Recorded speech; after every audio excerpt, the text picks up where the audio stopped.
Swayam Prabha. Digital India. Educated India.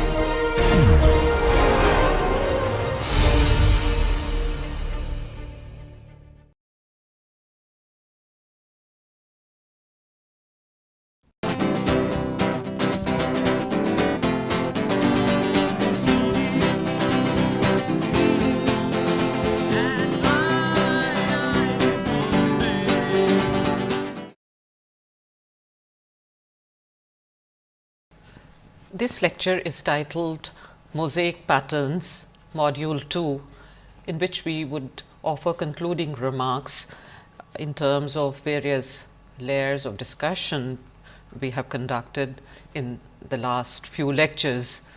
The lecture itself is divided into 3 parts. First, we would offer concluding remarks by establishing connections between various lectures. Part 2 will deal with post-colonial Bildungsroman and beyond. Part 3 would offer new voices. Let's first of all look at the outline of Module 2 in order to have clarity about our attempt to bring various strands of writers on writing. This particular module, as we had stated right at the outset, was actually centered on the writer's vocation and also the cultural demands, changing cultural demands on the writer. The rationale behind that open-ended starting point was related to our attempt to let you explore many possibilities. They may be mythic, historical or cinematic, but various images of the writer were evoked, and the idea was again to let you really freely explore your own viewpoint. The teacher's personal connection to the writing process was also shared to establish better dialogue, because as we acknowledged right at the outset that the kind of course that we have presented to you, there is not too much of that tradition of offering creative writing courses within the university setup, and therefore, I wanted to establish the rationale for offering such a course both in academic terms and in terms of the creative impulse of the teacher concerned also. The next lecture, in which we talked about creativity and writing, etc., this sort of was meant to enlarge the framework of our discussion regarding creativity issues, because there is constant research in this area, and we wanted you to be familiar with the research and some of the practice in different countries, so that you can choose the ideas that appeal to you most. You are also aware of how different people conduct these activities, and finally, you are able to arrive at your own point of view. Again, I emphasize that time and again, because there is certainly no desire to develop any imitative mold, but it is important to see what is happening in the rest of the world. So, the third lecture in this part actually also carried forward the same idea, but what we did is to evaluate various famous manuals on writing, and we offered you insights from these manuals, and in the process we evaluated and critiqued them, so that again you have some idea about what we value and what we do not value. But we also encouraged you to read these manuals on your own, so that you can decide whether what we left out was indeed what you also wanted to leave out. The fourth lecture of this module, it revolved around writers on writing, and in the next 4 lectures, what we tried to do is to share the classroom work that was done while teaching this elective in IIT Bombay. The elective was offered at the 4th year level, as I have indicated earlier, and it also actually was more of a spontaneous process, because I had a structure and I definitely had a plan of action, but very often the students also had questions which I added on. So, all these are shared, and the two writers that I have presented in this segment are writers whose work we studied in the kind of framework I have provided here, which is somewhat different from the traditional way of teaching literature, because here we actually started with the writers on writing, and we looked at Camus' literary notebook, where he separates it from autobiographical writing. So, it was felt that this offered a way of helping the student understand the demands of the literary process, which is not purely an autobiographical process. It of course has elements of the autobiographical aspects of our lives, but at the same time writers undertake an imaginative journey where distancing is also a very important part. And of course, this is a generalization, but I think for people who are beginning to write, this is a very important consideration. And therefore, we looked at the literary notebook, and also we encouraged interrelated reading, that is, reading of the literary notebook along with the creative work of that particular writer. Similarly, we went on to look at Atwood and her notion of the writer's self. In the case of Camus, the notion of the self offered by Camus was somewhat different, because he was interested in looking at the self, looking at oneself. And also he did not have a sense of split that Atwood talks about, whereas Atwood feels that the writer has the other self. And of course, we looked at a couple of essays, and we also tried to unpack her elusive essays so that we could respond to the content in a deeper manner. So, this was an exercise in reading, but reading which is targeted towards the writing process. And we also gave you samples from the work that the students had undertaken, so that you can yourself see that none of these are really out of reach, because sometimes when you are not exposed to literary discourses, you can feel very daunted by the material that is presented before you.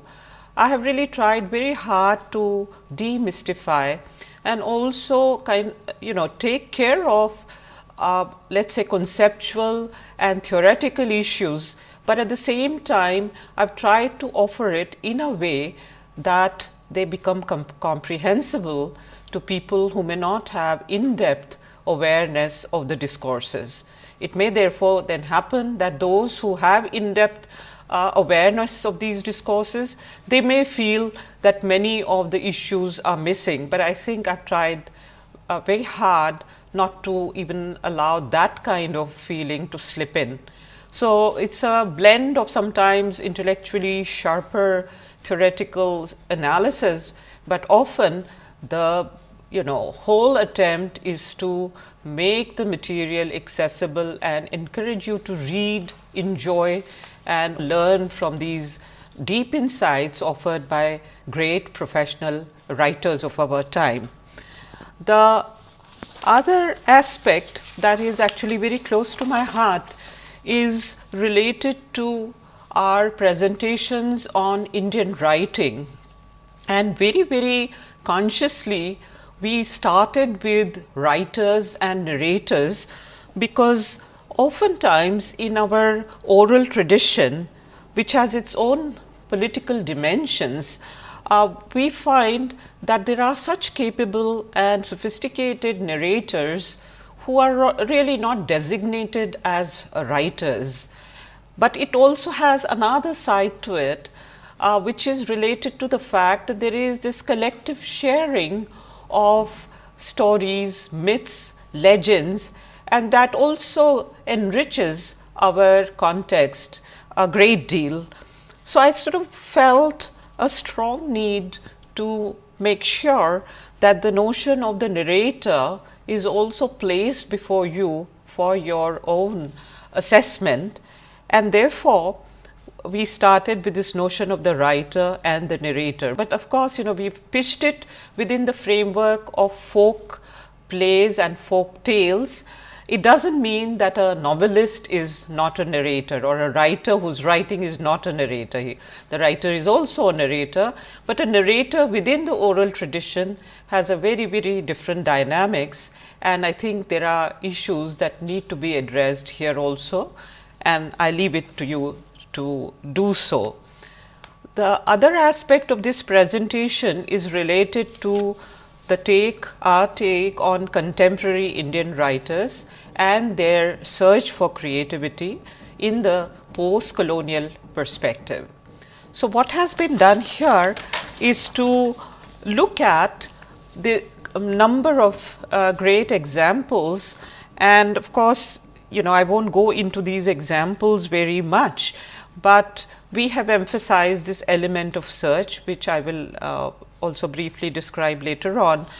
But what I have also tried to do is to place it within the historical context, so that we can see the differences between the nationalist period and writers and thinkers of that period, and what writers are doing today. And this is not to build any hierarchy, but to try and understand the historical dynamics of change, and also the resultant forms and themes that have developed. So, 2 lectures are devoted to that, and of course, the final lecture is the lecture where I am trying to tie everything together. But what I have done is to advance some of our ideas from this post-colonial period, which is a very, very rich period, and so let me talk about that in some detail. I have placed the notion of the Bildungsroman here once again, primarily because we are interested in these young writers who are also dealing with their evolving sense of the self, and Bildungsroman from that point of view is a very, very useful framework for discussion, but I certainly don't want to stay with Bildungsroman, but it has influenced the choice of material in terms of at least the initial post-colonial period, the memoirs that we've chosen, the essays that we have chosen. But at the same time, we will also see what this Bildungsroman is, so that once again you're clear about it. The reason I placed Bildungsroman within post-colonial is because, as I said, it has structurally this element of search, which you find not only within the post-colonial Bildungsroman, but also Bildungsroman in the European context. It's a form with close formal connections to biography, memoir, cinematic form. There are other similar genres which right now we won't look at, but you can later on dip into it in order to pick and choose.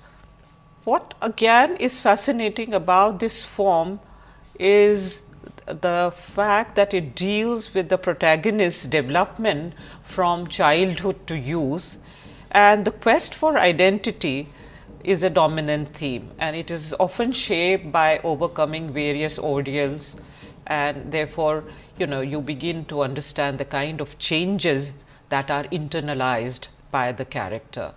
So, in that sense, it's a fascinating form, and therefore, you will see once again that we picked up the memoirs of thinkers and writers like Tagore, Gandhi and Nehru, although that was an ambitious exercise considering we clubbed them together for just one lecture.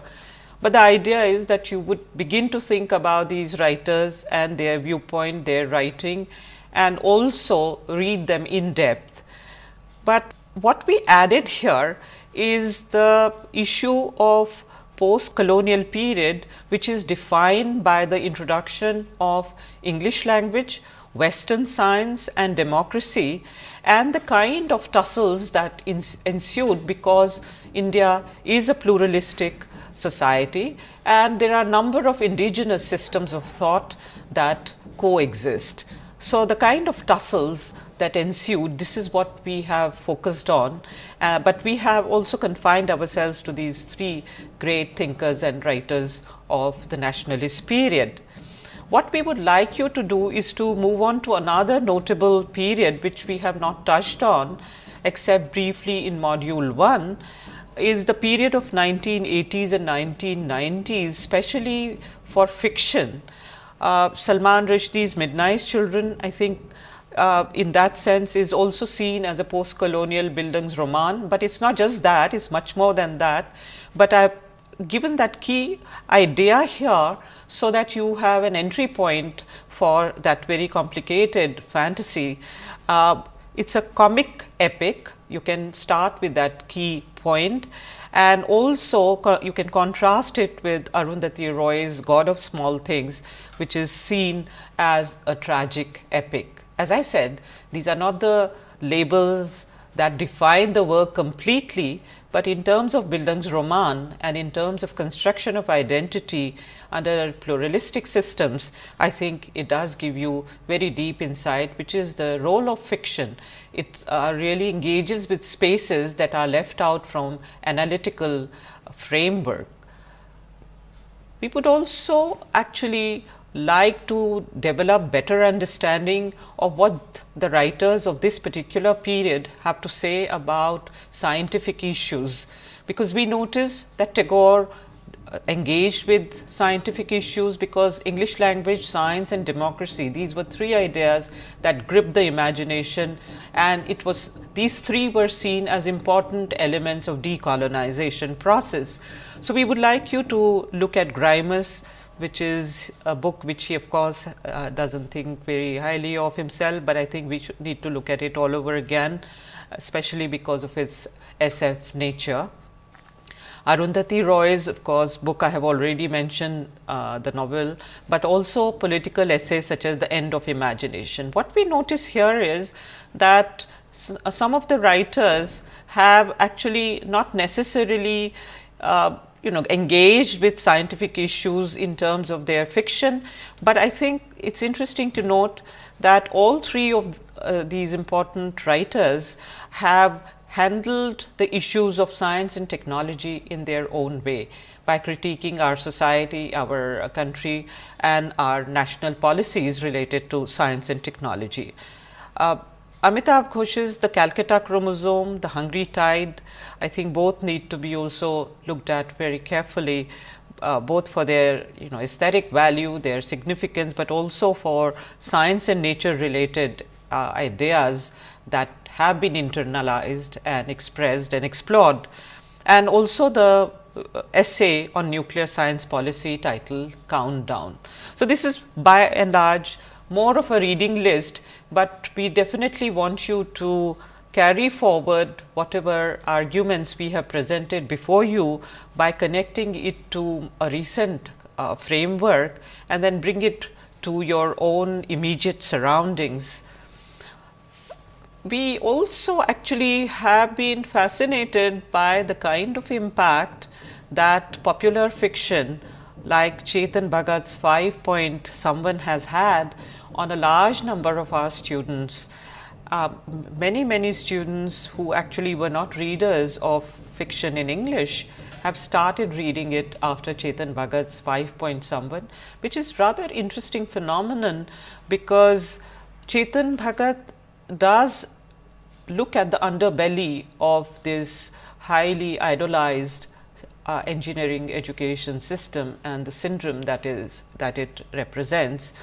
And also we have discussed it earlier in relationship to the film Three Idiots, although this is in the realm of popular fiction and popular cinema, but I think both deserve a careful look and as also social phenomenon. We would like you to contrast Chetan Bhagat's piece, especially a small segment, in terms of what Gandhiji said about machines while in conversation with Mahadev Desai. This particular part where there is a parody of the teacher is extremely popular amongst the students, and I suppose I know why.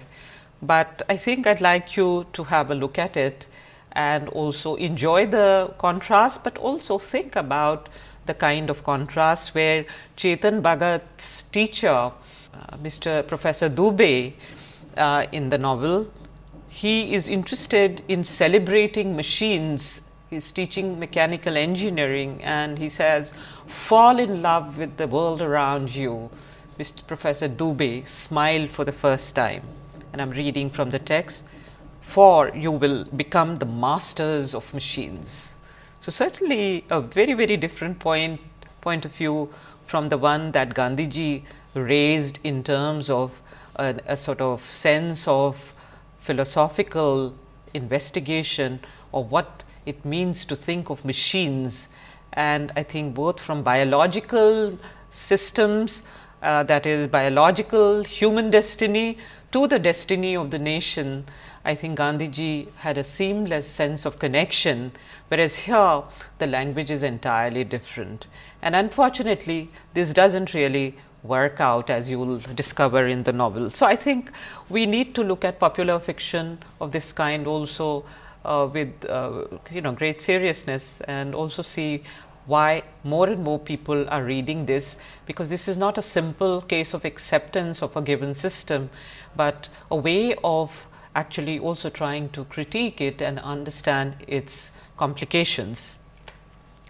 Finally, I want to let you know that we are also searching for new writers. When we talk about our interest in how the whole issue of English language and scientific Western scientific knowledge versus indigenous models, etc., became a key element of decolonization, we've also been searching for writers. And one of the writers who gripped our attention is actually Asar, whose actually obituary introduced us ironically to his work. And I won't sort of read this whole thing, but he died a writer whose work was hardly noticed, and it is very much sadly in the Pyasa mold, where the writer in the garret struggled against the world, because although he was full of talent and also great deal of intellectual curiosity, but somehow despite his participation in the Progressive Writers Association and also his prolific writing career, I think somehow except those who read Urdu, I think the work has not reached us. So let me place the work that was actually mentioned. As I said, this was in the obituary that Seema Chishti wrote, and I'm very thankful for her, for this write-up, because it woke me up to what different people have been doing. I've been investigating this science and literature connection for a very long time, and it was very, very touching to read this whole profile. But in terms of the work that he published, the first science fiction novel that he published was Aadhi Zindagi.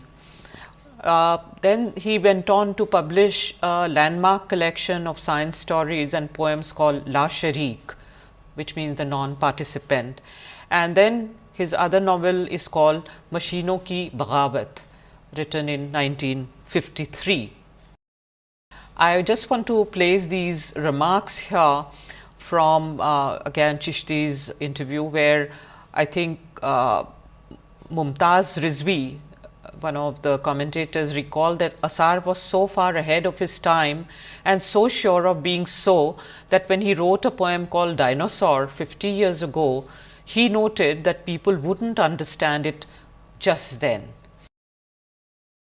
And again, in terms of this lack of recognition that I just talked about, his family was very sort of, I think, very passive in some ways, and also in some ways reconciled to the fact that he had such a tough life where his work was never recognized. He wanted to be read, he published, he was not in Kafka mold. He was more in the Camus mold, and he wanted to be read. But after his death, his family talked about his marginality, and this is what they had to say. And as I said, it really moves me each time I read this. He says, being a people acquainted with facts and fiction, we know how people in India treat their writers, not just in Urdu, but also those who write in Hindi, Punjabi and any other language but English. So it is all right, said a member of the family wryly.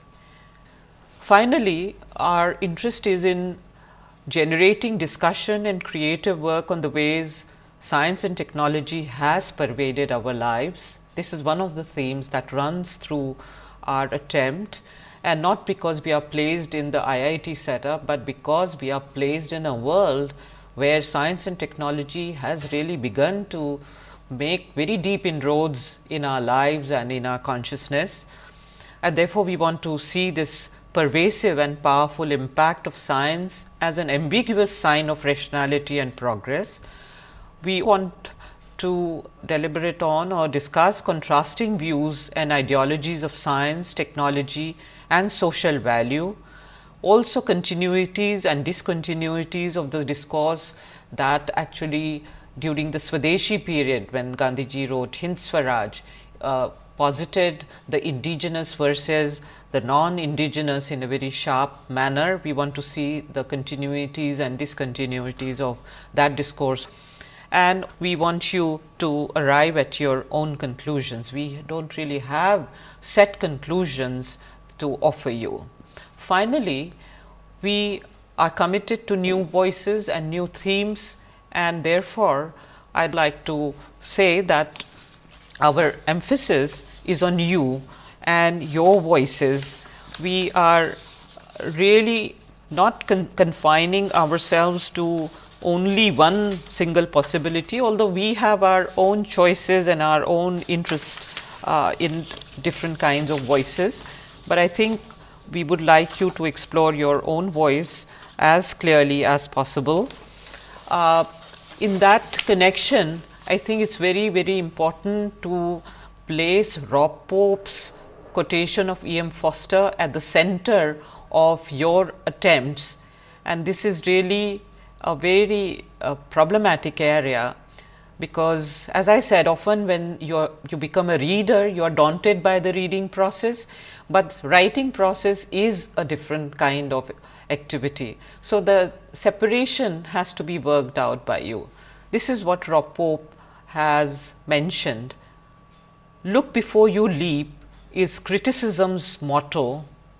Leap before you look is creativity's.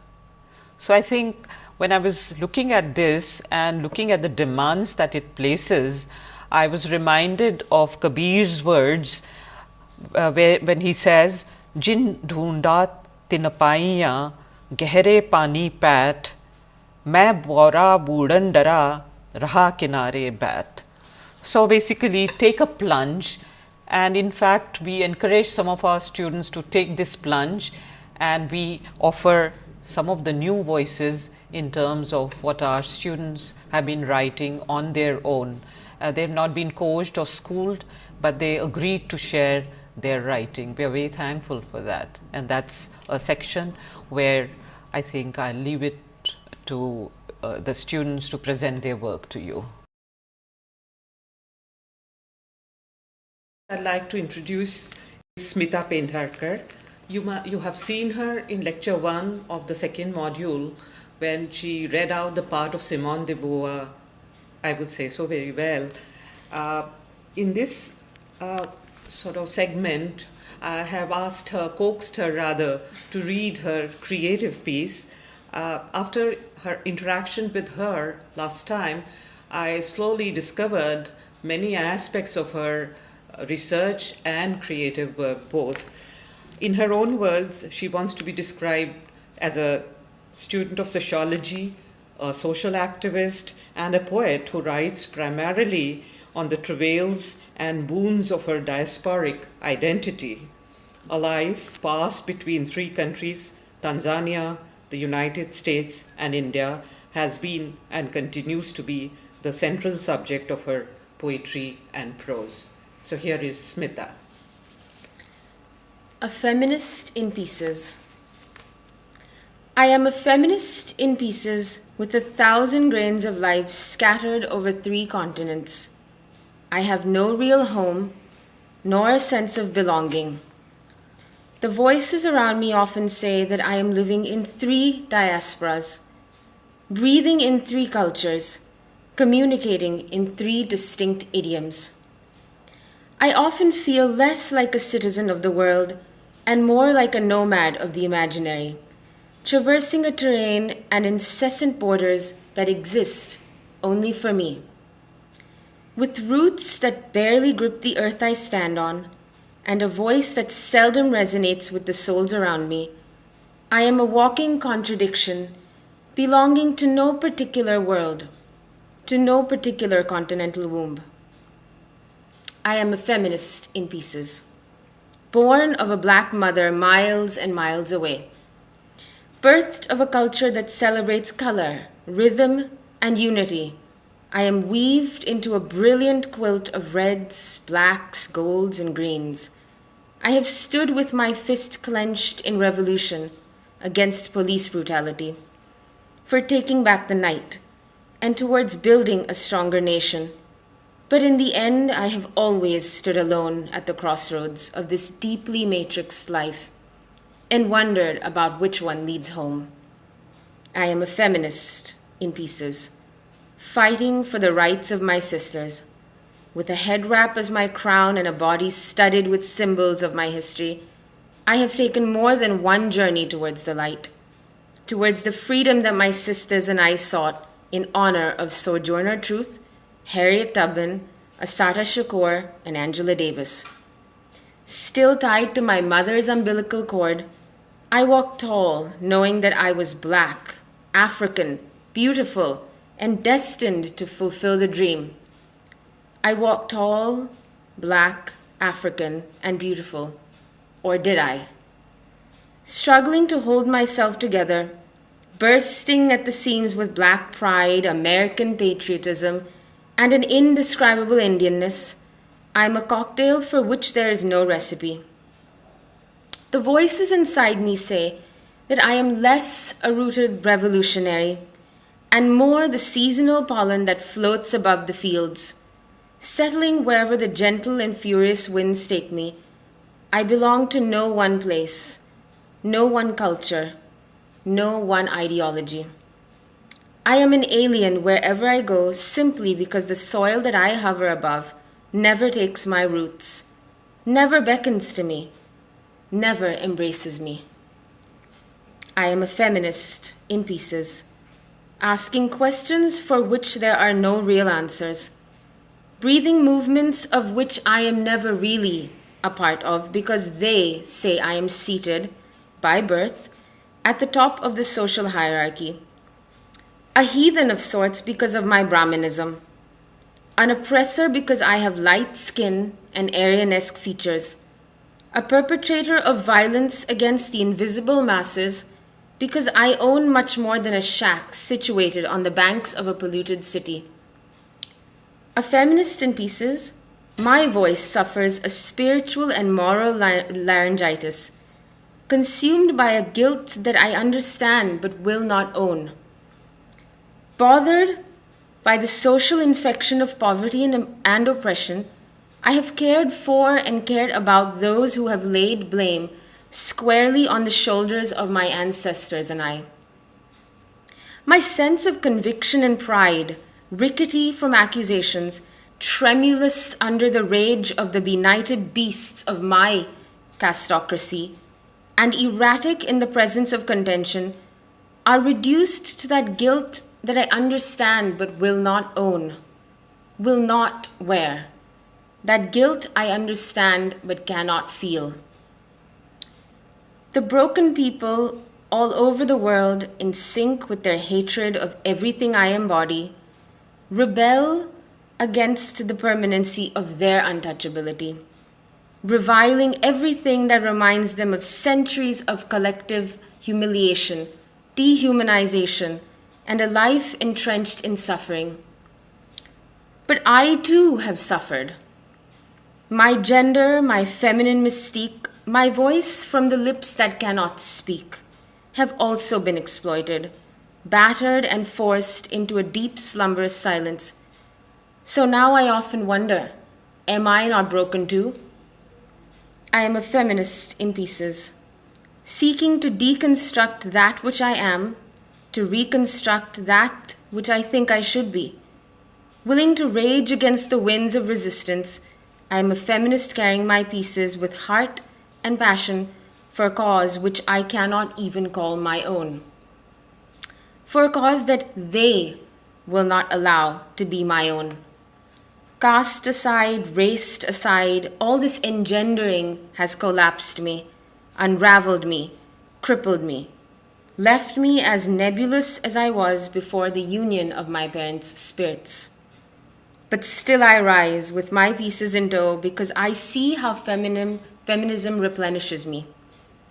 I look forward to the day when my black mother draws me into the strength of her breast, when I am no longer just an alien buffalo soldier trudging forth past the red rock giants, and when this country of my skull accepts me as a woman without deference and reverence of pativrata.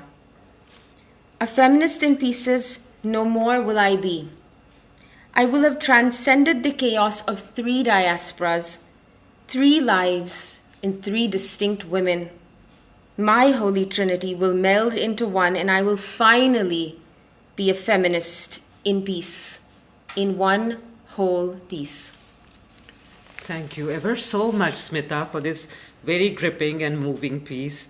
I'm sure we can talk about it endlessly, and we will later on. Thank you very much. Thank you.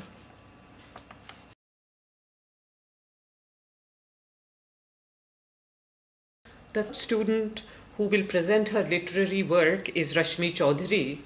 I had discovered her voice and her expressiveness in a number of different sessions in IIT where she presented her poetry.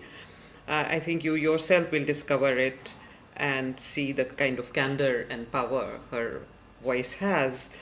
I have requested her to introduce herself in Hindi, although I just do want to point out that she is equally comfortable with English, but that's a second language, very clearly a second language, which she gradually picked up through textbooks and through college education, and now for her research is a vital part of her education. And she considers this second relationship as a vital element of her critical and creative awareness. So she doesn't really have an uncomfortable relationship with English language, though Hindi flows from her heart, soul, her context. So Rashmi, she will introduce herself. नमस्कार, मेरा नाम रश्मि चौधरी है। वर्तमान समय में मैं एक शोध छात्रा हूँ और मेरे शोध का विषय प्रमुख रूप से मानसिक बीमारियों के ऊपर आधारित है। हिंदी भाषा से मेरा बहुत गहरा संबंध रहा है, क्योंकि हिंदी भाषा को मैंने बचपन से अपने घर परिवार की एक पहली भाषा के रूप में देखा है। मेरे अनेक रचनाएं पत्र पत्रिकाओं में प्रकाशित हो चुकी हैं। रेडियो और कवि सम्मेलनों के ज़रिए मुझे अपनी अभिव्यक्ति का प्रोत्साहन बराबर प्राप्त हुआ है। जहाँ तक अंग्रेज़ी भाषा से मेरे संबंध की बात आती है, तो अंग्रेज़ी प्राथमिक रूप से मेरी पाठ्यपुस्तकों और मेरे स्कूल कॉलेज की चार दीवारी तक ही सीमित रही।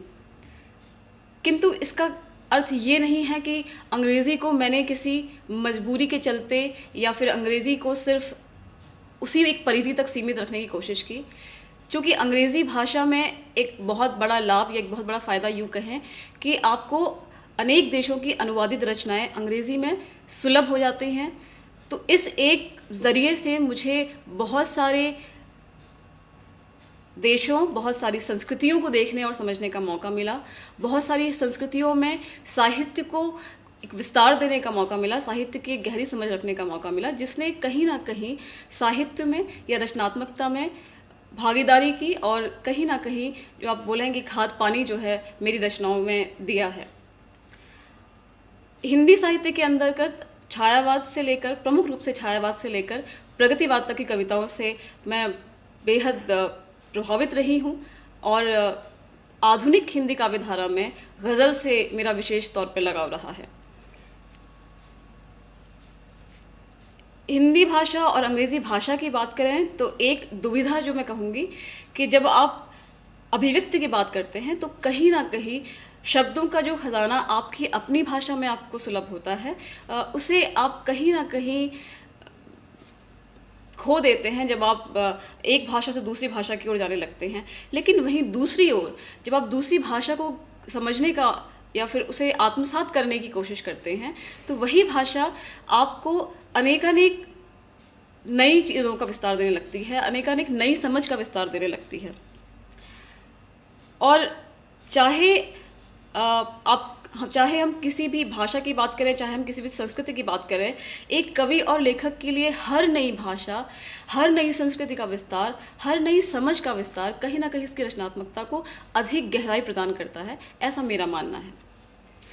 आज मैं आपके सम्मुख अपने कुछ पसंदीदा कविताएं पेश कर रही हूँ। आशा है आप सभी को पसंद आएगी।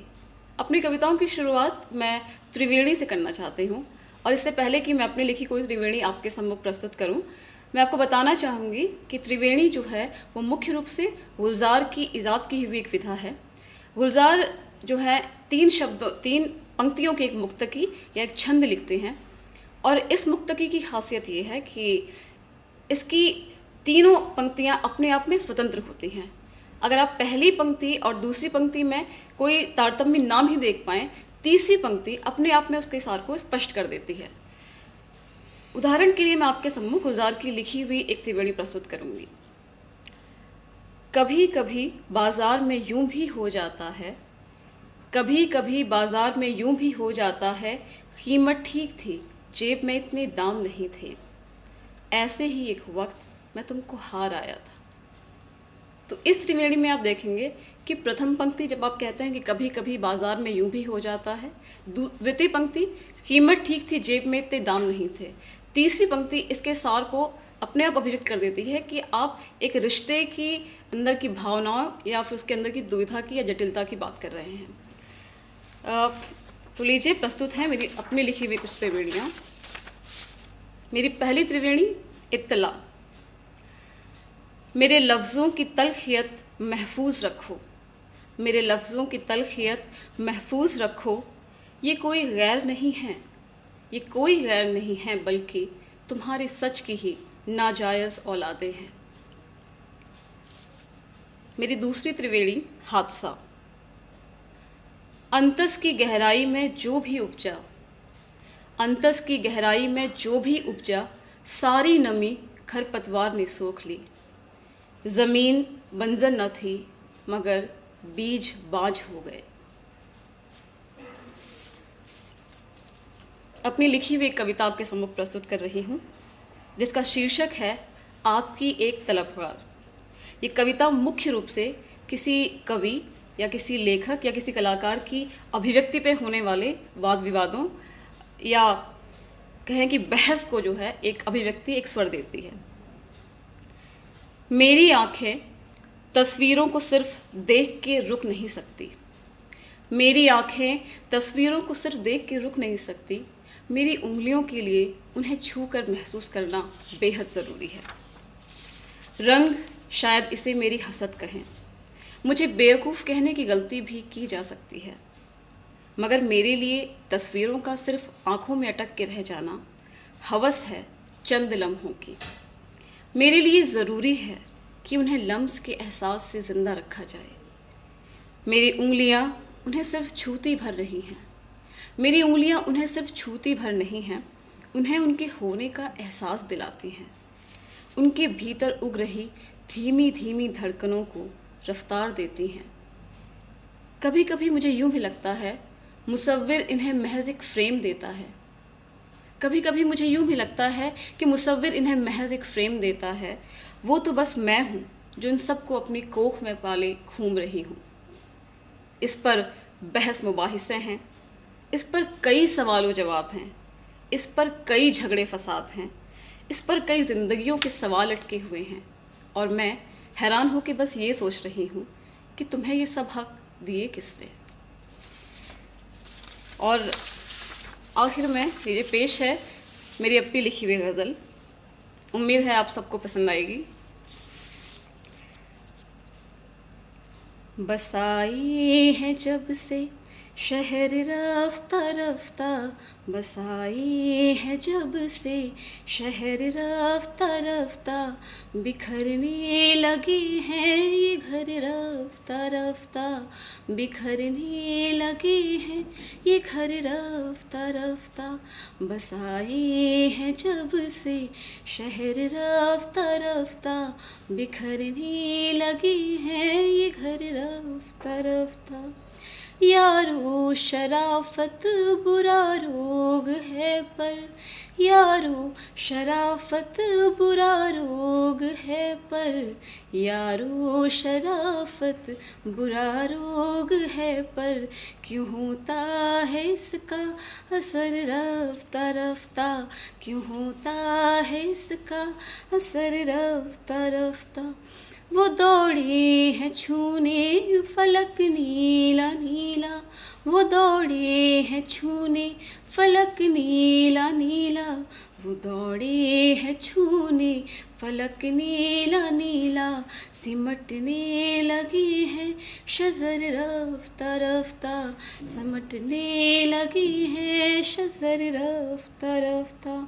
खबरदार जिस दिन से हम होंगे यारो, खबरदार जिस दिन से हम होंगे यारो, खबरदार जिस दिन से हम होंगे यारो, वो हो जाएंगे बेअसर रफ्ता रफ्ता, वो हो जाएंगे बेअसर रफ्ता रफ्ता।